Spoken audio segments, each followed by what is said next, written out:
Ok, on se retrouve pour la deuxième partie de la rénovation de la cabane.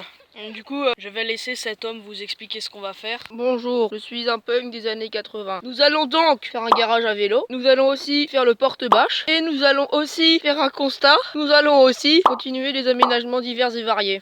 Ok, donc les gars, là, on va commencer à fabriquer un garage à vélo. Oh, il a le seum. Quoi? Regarde. Non, la barre ne rentre pas. Ok, donc les gars, là ce qu'on va faire, c'est qu'on va mettre cette branche là contre ces deux branches là, puis on va mettre plein de mini rangées de... Yes. On va mettre plein de mini rangées de plusieurs branches pour caler nos roues avant dedans. Et ça fera un petit garage à vélo fait maison et je pense que ce sera bien. Allez, let's go. On a juste mis notre rouleau de corde ici et c'est extrêmement pratique. Donc là je vais prendre 4 bracelets, ça va le faire. Il est où l'Opinel? J'ai Opinel ici. Mais comment je vais leur montrer? Opinel connect.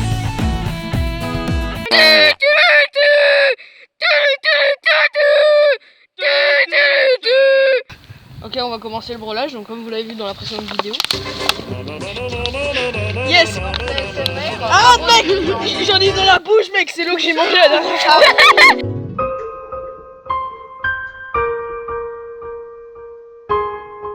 Okay. Regardez juste avant de commencer ce brûlage, l'eau devient verte depuis que Yanis l'a vu. Et montre les trous causés par la radioactivité, on sait pas trop quoi. La radioactivité a rongé cette eau. Yes. Non, en vrai, il doit réellement y avoir eu un animal qui a tué. Toutes les bouteilles qu'on a ouvertes. Bref, on est là pour faire un brelage. Comme vous l'avez vu dans la précédente vidéo, on va faire un premier nœud, un tour, on fait une croix. Et donc du coup, comme vous l'aviez vu, on passe derrière. Le mec a que pris ça comme corde pour faire le garage à vélo. J'ai pris 4 bracelets. Ah, ça va. On passe derrière. Donc on reprend la vidéo. Là, du coup, vous allez continuer à tourner pendant plusieurs années. Non, pendant longtemps, faut bien que ça reste serré pour pas que le brelage commence à bouger n'importe comment. Du coup, là, Yanis va vous montrer comment faire des tours de force. Donc, du coup, une fois que vous avez fait votre brelage principal, vous allez bien tourner autour, juste comme ça, juste de cette façon, en tirant extrêmement fort pour bien serrer le nœud. Alors vous expliquez comment savoir à combien de force faut tirer. Alors vous allez calculer la résistance en kilo de votre ficelle, la déduire en newton mètre et puis Ta gueule! En newton... Bah voilà. Attends, du coup, c'est une super transition pour vous montrer comment relier deux cordes entre elles. C'est extrêmement simple. Vous faites un début de nœud de lacet, puis un début de nœud de lacet à l'envers. Ça s'appelle un nœud plat. Et là, la corde est parfaitement reconstituée comme dans les tours de magie. La ficelle, on devient... Et donc là, vous avez un gars qui est fort en nœuds, car nous, on fait tous des nœuds de vache, car on galère à faire les nœuds plats. Bref, en gros, vous tirez très fort. Et au passage, vous aurez du coup, là, faut faire environ 3 tours de force. Et là, vous terminez, et on a un nœud qui tient très bien. Alors maintenant on va faire un deuxième brelage. Du coup, anecdote sur la cabane. Anecdote numéro 1. En fait, c'était pas du tout les intempéries qui avaient cassé la cabane. C'était des connards. En ce moment, on mène une enquête pour savoir qui c'est. Ok, le dernier nœud. Deuxième brelage fait. Et notre barre tient extrêmement bien. Elle ne bouge quasiment pas. Mais évitez juste parce que si vous tapez en plein milieu, vous pouvez quand même la casser. Voilà. Là, on va juste mettre des branches comme ça, assez fin, pour qu'on puisse juste caler une roue de vélo dedans. Et là, on va faire un petit brelage en croix pour fixer ces trucs-là. Et donc, du coup, je vais vous montrer comment on fait. Donc, vous commencez comme d'hab avec le nœud de cabestan.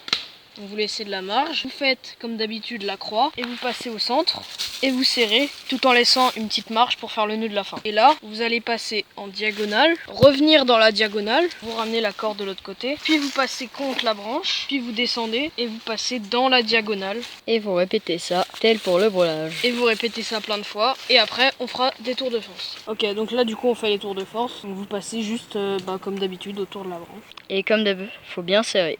Et vous serrez bien fort. Et quand vous avez plus de corde, vous venez faire un nœud d'arrêt, c'est-à-dire un nœud plat tel celui qu'il avait fait avant. Il y aura même besoin de mon doigt. Ouais, doigt. Posez le doigt là.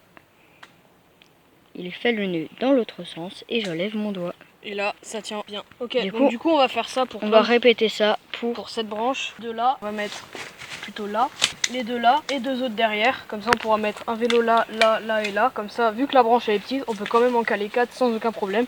Et du coup on se retrouve une fois qu'on aura fini parce qu'on va pas passer tout ça. Allez, c'est parti. Voilà, donc on a terminé. On a fixé 2 perches là pour mettre le vélo de Necros qui va arriver quand on va passer la nuit. 2 branches là pour le vélo de Studio Quenouille. Ici 2 branches pour le vélo de Loulou. Et ici 2 branches pour mon vélo vraiment nul. Ne vous inquiétez pas, il va être changé d'ici un mois à peu près. Ok, donc là on commence, on a fait un petit rideau de corde, surtout pour l'esthétique. Et là du coup on commence à mettre de la corde tout autour du chapiteau pour les sangliers au cas où ils chargeraient. Parce qu'il faut savoir qu'un sanglier c'est con, mais quand ça a peur ça charge. Et du coup faut quand même qu'on les empêche de venir dedans au cas où. Et si vous pensez qu'on est juste des attardés mentaux à prévoir tout ça, sachez qu'on est très très sérieux. Donc du coup là, ce qu'on va faire c'est qu'on va enlever beaucoup de feuilles ici et peut-être essayer de trouver un moyen pour tendre un peu ce sac poubelle.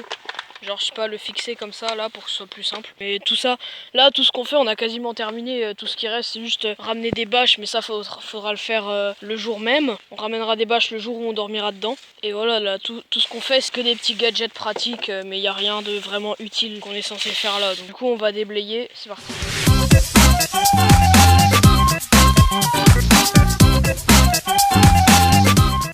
J'ai échoué la première fois, je ne rééchouerai pas.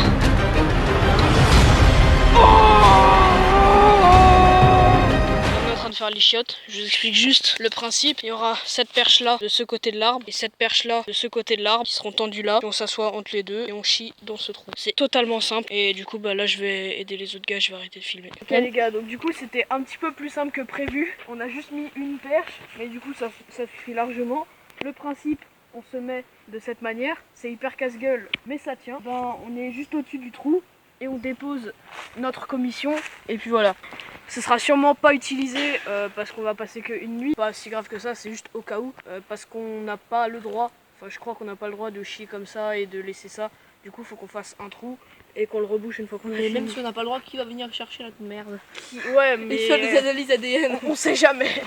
Ok les gars, petit moment détente, on est tous bien sur la table, on a des petits chamallows et on est bien. Là on va de nouveau au supermarché, donc là ce qu'on va faire c'est qu'on va acheter un peu de boisson, on va acheter du PQ parce qu'en fait on a que des chiottes mais on n'a pas de PQ.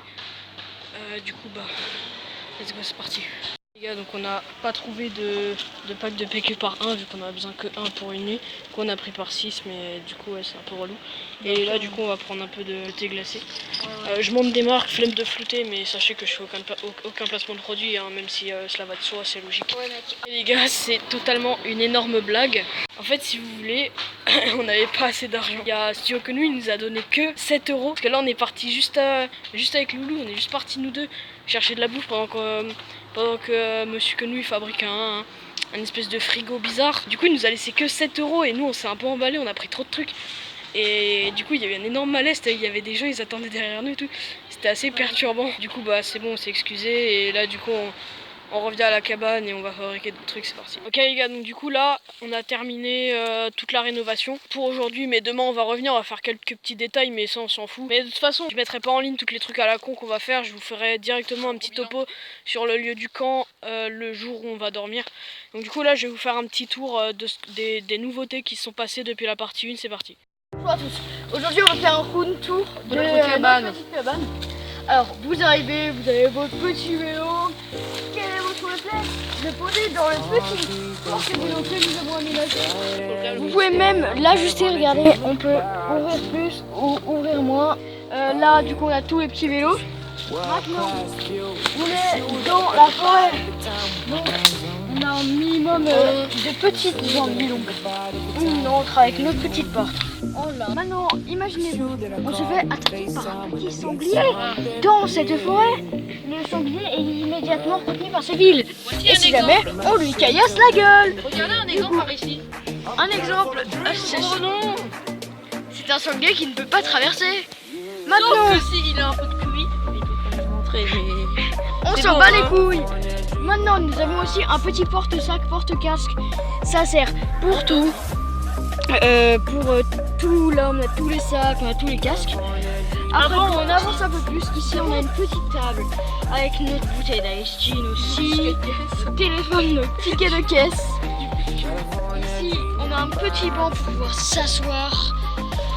Là on arrive, on a un petit tabouret, deux petits tabourets. Là ici on a notre petite poubelle, comme ça on n'a pas besoin de se dégager. Quelle est cette chose? C'est un coffre souterrain dans lequel on a toute notre bouffe. Alors maintenant, on arrive sur la partie qui c'est que ça? Me direz-vous, Jamy? Ça, c'est pour garder nos bouteilles au froid, c'est-à-dire qu'on va mettre de l'eau, des glaçons et du sel pour que ce soit un mélange très froid et on va garder nos bouteilles au froid, ensuite le réenterrer. Et ici, c'est la petite partie pour dormir cosy paisiblement. On peut se poser de cette façon à l'ombre et isolé du soleil. Vous me direz, Jamy, on a nos vélos, on a notre lieu de vie, et si on va chier, qu'est-ce qu'on fait? Ils sont disponibles d'une part pour poser ses fesses, d'un trou pour chier, et ici nous avons un magnifique rouleau de PQ. Cette cabane est idéale pour la vie. Si vous voulez une douche, vous n'avez pas de douche, mais c'est pas grave, vous pouvez vous baigner dans la piste. Il y aura un tuto douche demain. Tuto douche. Un tuto douche au prochain épisode. Hein. Tuto douche au prochain épisode. Allez, ciao les bibis.